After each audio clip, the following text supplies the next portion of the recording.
안녕하세요. 동포세계 김용필입니다. 네, 오늘은 3월 20일 일요일인데요. 어제는 좀 날씨가 이쪽 설교 좀 뭐 또 겨울이 오나 싶을 정도로 좀 쌀쌀한 날씨였습니다. 뭐 지방에는 뭐 대설주부도 일기도 하고요. 근데 오늘 보니까 좀 햇빛이 나니까요. 그것도 초봄 분위기가 이렇게 나는 그런 기후를 볼 수가 있습니다. 여러분들 뭐 행복지수라는 말 들어보셨죠? 유엔 산하 이 자문기구라고 합니다. 지속가능 발전 해법 네트워크 SDSN 네, 이런 기구가 있는데요. 지난 2012년부터 매년 이 나라별로 이 1000명의 시민에게 이 삶의 만족도를 이렇게 조사해서 묻는 방식으로 해서 이 국가별 이 행복 지수를 발표를 하고 있습니다. 그래서 올해도 이 발표를 해서 지금 관심을 끌고 있는데요. 주로 이런 내용입니다. 이 국가의 이 국내 이 총생산 GDP라고 하죠. 그거와 또 기대 수명 얼마나 이 오래 사는지, 그리고 사회적 지지, 또 어쩌면 사회적 지원, 뭔가 이 꿈을 이루고자 할 때에 얼마나 사회적으로 이렇게 지원을 해주느냐, 그리고 자유, 뭐 여긴 자유는 조용하게 뭐 직업을 선택을 할 수 있는 자유라든가 뭐 여러 가지 뭐 학업에 대한 자유 뭐 이런 거겠죠. 그리고 또 부정부패, 또 관용, 얼마나 이 사회의 포용력을 갖고 있느냐 등 이렇게 6개의 항목에 대해서 이 3년치의 이 자료를 토대로 해서 이렇게 평가를 합니다. 그렇게 해서 국가별로 이 행복 지수를 이 지속 가능 발전 해법 네트워크 SDSN 여기에서 지금 발표를 하고 있는데요. 올해 발표한 거, 네, 2019년도부터 2021년도까지 이 나라별 행복 지수를 평가해서 그 결과를 발표를 했습니다. 그래서 전 세계 이 146개국 중에서 1위는 7.821점을 받은 이 핀란드였고요. 덴마크, 또 이 아이슬란드, 스위스, 네, 네덜란드 순 이렇게 순으로 행복지수가 높은 걸로 나타났습니다. 그렇다면 이 한국의 행복지수는 어떨까? 한국은요 5.935점, 그래서 59위로 이렇게 나왔습니다.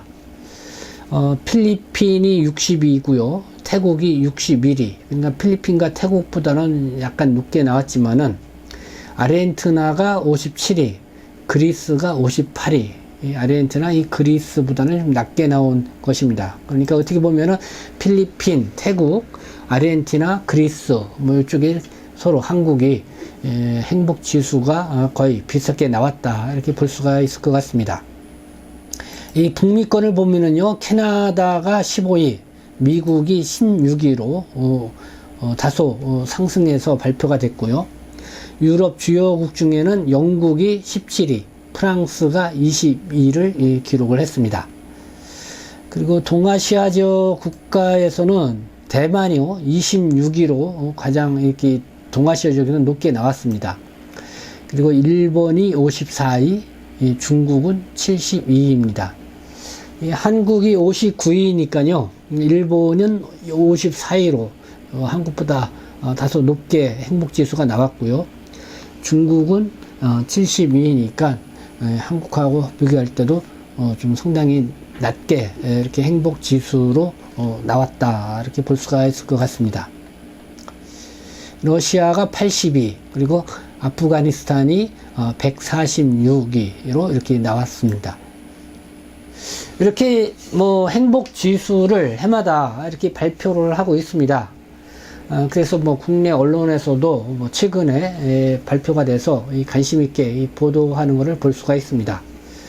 여기서 오늘 주요하게 뭐 여러분들에게 좀 비교해서 말씀을 드리고 싶은 거는, 핀란드는 5년 연속 1위를 계속 보이고 있는 국가라는 거고요.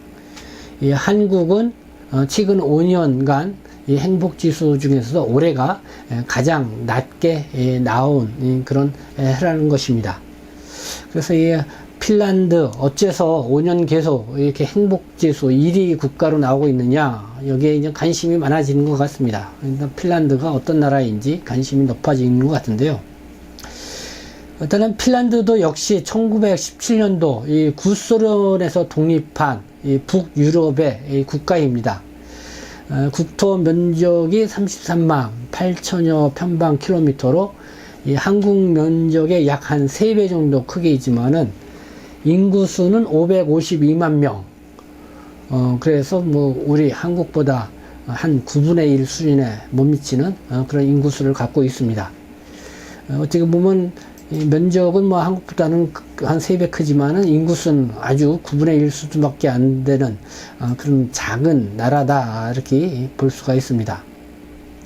근데 요번에 이제 한국과 핀란드의 이 행복 지수를 좀 비교를 해봤습니다. 한국은 이 건강 그 기대 수명에서 10위를 보였고요. 1인당 국내 총생산 GDP에서는 27위를 보였습니다. 반면에 이 관용은 81위, 또 부정부패는 81위, 그 다음에 이 사회적 지원 99위, 또 삶에 대한 선택의 자유, 뭐 이런 부분에는 142로 아주 낮게 나왔습니다. 이 핀란드를 보면은 건강 기대 수명이 27위, 뭐 한국은 10위였는데요. 이 기대 수명에서는 한국보다는 낮게 나온 걸 알 수가 있습니다. 1인당 국내 총생산은 21위, 한국이 27위니까 거의 비슷하게 20위대를 보인다, 이렇게 볼 수가 있고요. 그러나 이 부정부패가 4위, 사회적 지원 2위, 삶에 대한 선택의 자유 5위, 그래서 이런 사회적인 이런 부분에 있어서는 한국보다 월등하게 높은 점수로 이렇게 평가받는 것을 볼 수가 있습니다. 그러니까 한국의 건강 기대 수명이 좀 높고 경제 규모에서는 좀 비슷한 이 핀란드 비교했을 때 수준이지만은 뭐 부정부패, 관용, 사회적 지원, 삶에 대한 선택의 자유 등에 있어서는 한국보다 핀란드가 훨씬 높게 이렇게 행복지수가 나오는 것을 볼 수가 있습니다. 그만큼 이 핀란드가 행복한 나라라는 것이죠. 이 핀란드가 이렇게 행복지수가 높은 이유, 뭐 다 여러분들이 언론에 보면은 주요하게 관심 갖고 쓴 기사들을 많이 볼 수가 있습니다. 이 핀란드는 국토 면적의 이 상당수가 이 산림이 차지하고 있습니다. 이 산이 많은 이 숲의 나라다, 그럽니다. 그래서 유럽에서도 이 산림이 가장 많은 나라이고, 그리고 이 깨끗한 자연이 상당히 장점으로 뽑히는 나라입니다. 뭐 한국 한반도도 국토의 한 70% 정도가 이 산림이죠.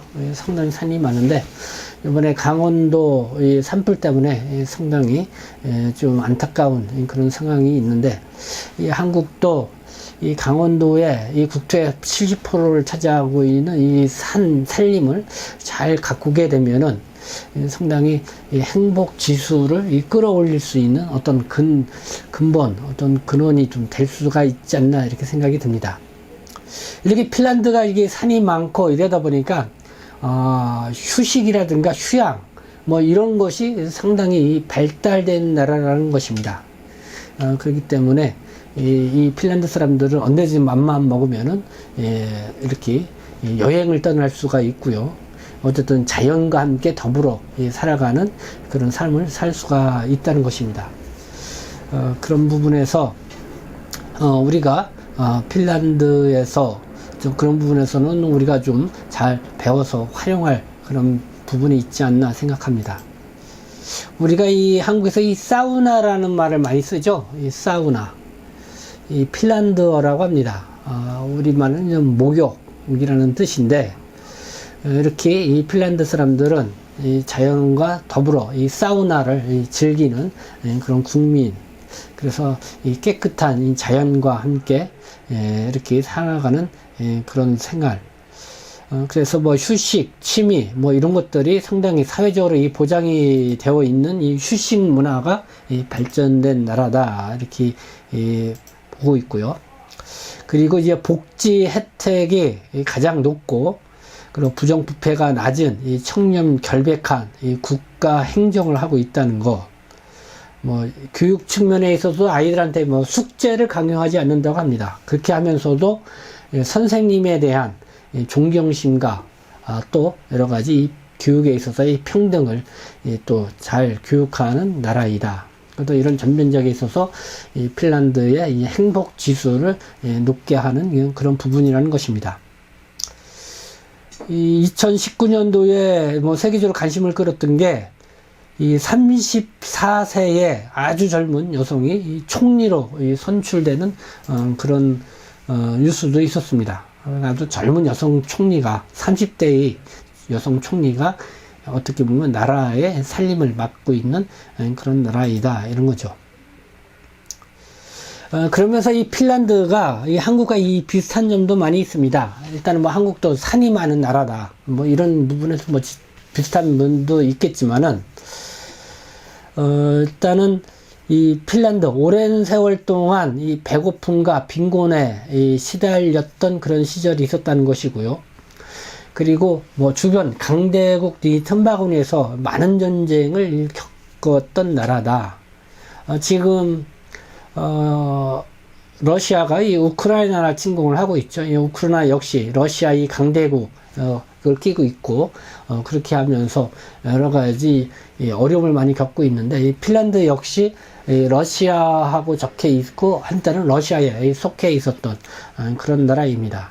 그러면서 이 많은 정쟁을 겪었던 나라이다. 그리고 뭐 한국도 1950년대에 한국 큰 전쟁이 있었는데요. 이 핀란드도 역시 100여 년 전 우리의 이 한국 전쟁, 6.25 전쟁과 같은 동족 상잔의 그런 좌우 이념 전쟁이 있었습니다. 그리고 한국에는 이 박정희 전 대통령 18년 동안 이 장기 집권을 했었죠. 그것처럼 뭐 핀란드에서도 26년간 이 장기 집권을 한 대통령이 있었습니다. 이 케코넨 대통령이라고 하는데요. 이런 또 역사적인 맥락에서 볼 때도 또 비슷한 면이 있고, 그리고 민족 특성에 있어서도 유사한 점이 있다고 합니다. 이 핀란드를 상징하는 정신, 이 시수라는 말이 있습니다. 시수. 근데 우리말로 이렇게 해석하면은 은근과 끈기, 이 불굴의 의지라고 하는데요. 뭐 우리 한국인, 우리 한민족에도 뭐 은근과 끈기, 이 불굴의 의지, 뭐 이런 게 상당히 민족성으로 많이 이야기가 되고 있죠.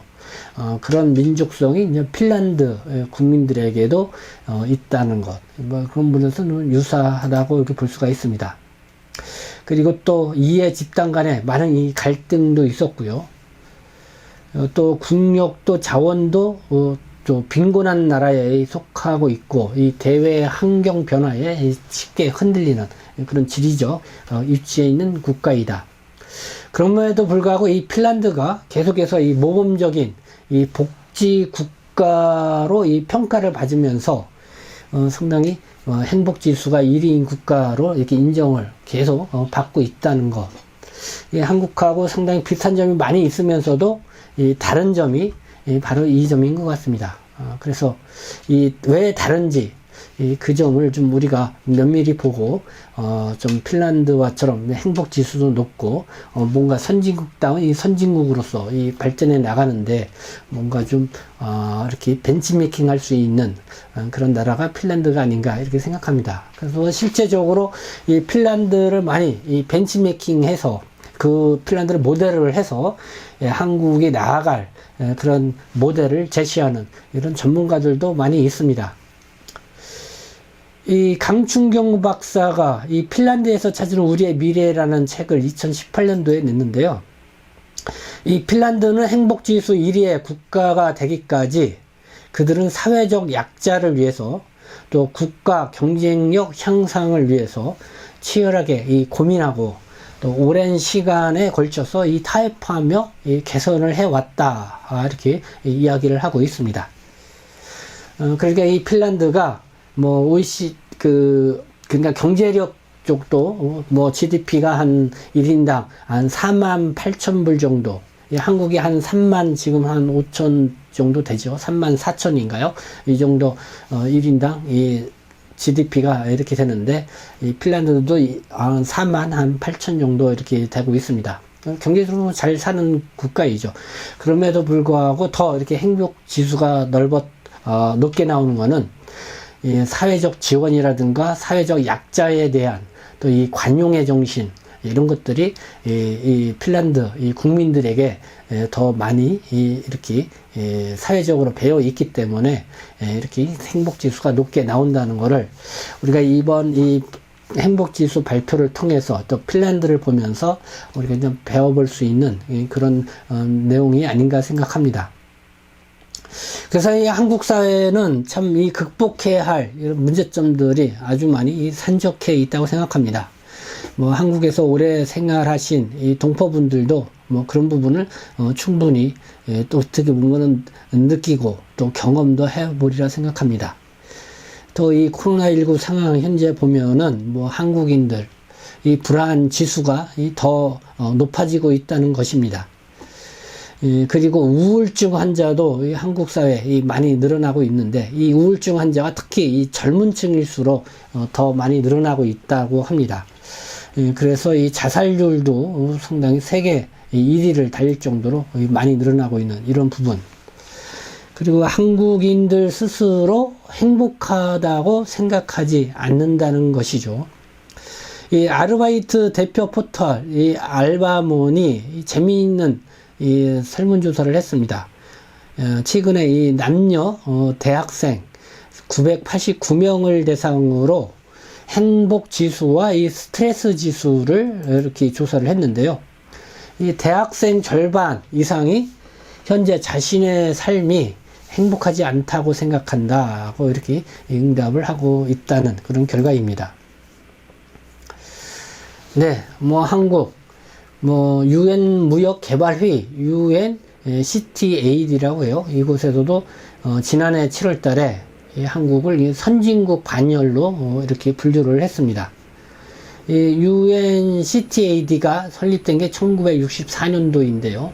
이 설립된 이후에 개발도상국에서 이 선진국으로 지위를 이렇게 바꾼 나라는 이 한국이 처음이라고 합니다. 이만큼 이제 한국이 세계적으로 경제적으로 발전을 했고 이제는 선진국 이 반열에 들어섰다는 것이죠. 그래서 뭐 국내 총 생산 GDP도 전 세계 10위권이고요. 교육 규모도 9위에 이르고 있습니다. 그래서 뭐 문재인 대통령은 이런 선진국 반열 이렇게 진입한 거에 대해서 피와 땀으로 이룬 자랑스러운 성과고 이 자부심을 가져달라 이렇게 뭐 대국민 메시지를 이렇게 발표를 하기도 했습니다. 그러나 분명한 것은 이 행복 지수가 이렇게 경제 성장만으로는 행복 지수가 높지 않다는 것입니다. 이 행복 경제학의 이 책을 쓴 이 박정원 박사 이렇게 얘기합니다. 행복은 소득순이 아니라는 것이죠. 그래서 우리가 이 행복 지수를 높이기 위해서 국가적 차원에서 어떻게 해야 되는지, 그리고 또 내 개인적 차원에서는 또 어떻게 생활을 하는 것이 나의 행복 지수를 높일 수 있는 것인지 우리가 좀 생각을 해봐야 되지 않나 생각합니다. 네, 우리가 전 대통령 선거를 치렀습니다. 이 3월 9일 날 치렀죠. 그래서 뭐 내가 지지한 후보가 당선이 되면은 그래도 뭐 안도의 한숨도 있고 뭐 행복 지수가 올라갈 수 있으리라 생각합니다. 그렇지 않은 경우는 뭐 스트레스를 받게 되고요. 그래서 뭐 지금까지 그 후유증에서 벗어나지 못하고 있는 이런 분들도 있을 거라 생각합니다. 그럼 완전히 이 윤석열 대통령 당선이 되었죠. 그래서 대통령의 취임되기도 전에 이 청와대에 들어가지 않고 대통령 집무실을 용산에 위치하고 있는 이 국방부 청사로 옮기겠다고 이렇게 선언까지 했습니다. 오늘 뭐 기자회견을 통해서 그렇게 얘기를 했는데요. 네, 뭐 이런 현상에 대해서도 뭐 찬반이 팽팽하게 맞서고 있죠. 그렇지만은 또 한국 사회에서는 그래도 새 대통령이 뭔가 의욕을 갖고 이렇게 하고자 하는데 우리가 또 지지를 해야 되지 않냐 뭐 이런 사람들 있고요. 뭐 대통령 당선되자마자 이게 어떻게 또 이렇게 국민의 또 충분한 이야기를 들어보지 않고 그렇게 일을 추진할 수 있냐 하면서 반대하는 이런 분들도 있습니다. 그렇지만 이 한국 사람들에게는 상당히 이 대통령에 대한 이 의지, 기대가 상당히 높은 그런 상황들을 볼 수가 있습니다. 그래서 뭐 대통령에 대한 선거라든가 뭐 이런 거에 대한 상당히 높은 이 관심들을 볼 수가 있죠. 과연 이 새로운 대통령이 이 국민의 이 행복 지수를 얼마나 높여줄까, 이거에 대한 또 관심도 있는 것 같습니다. 네, 우리 뭐 중국 동포분들, 뭐 한국에서 생활하신 분들 상당히 많이 계시죠. 뭐 한국에 오셨을 때, 이 초창기 때는 정말 무일푼으로 이렇게 오신 분들이 적지 않게 계시죠. 그런 가운데 이제 한국에서 생활을 하시면서 어떻게 뭐 행복을 이루기 위해서 아니면 행복을 또 찾아서 한국에 오셨다 이렇게 생각이 드시는데, 과연 얼마나 한국에 와서 행복하게 살아가고 계시는지, 행복 지수가 얼마나 됐는지 좀 궁금하기도 합니다. 뭐 여러 가지 뭐 상황적으로 어려울 수도 있지만은 또 행복은 또 마음 먹기에 달려 있지 않나 이렇게 생각이 듭니다. 한없이 우리가 이 돈을 추구해서 나가면은 돈의 노예가 될 수가 있는 거고요. 뭐 돈은 좀 적당히 벌고 나의 좀 뭔가 하고 싶은 일도 하고 휴식도 취해 가면서 이렇게 생각을 하게 된다고 하면은 어떤 마음의 여유를 갖고 살아간다고 하면은 또 그만큼 행복 지수가 높아가리라 생각합니다. 그래서 저는 뭐 핀란드에는 한 번도 가본 적은 없지만은 한번 좀 가보고 싶은 나라이다 뭐 이런 생각이 듭니다. 그래도 이 핀란드 사람들이 살아가는 그런 삶의 모습을 우리가 좀 배워서 우리 생활에 또 적용해보는 그런 노력도 좀 가져보는 게 필요하지 않나 이렇게 생각합니다. 네, 오늘은 이렇게 뭐 행복 지수와 관련돼서 최근에 뉴스가 나온 게 있어서 한번 여러분들 같이 생각을 해봤습니다. 여러분들도 진정으로 이 행복하게 사는 것, 어떻게 사는 것이 바람직한 것인가 한번 함께 생각해보는 그런 시간이 되었으면 좋겠습니다. 네, 지금까지 시청해 주셔서 감사합니다. 저는 동포세계신 대표 편집장 김용필이었습니다.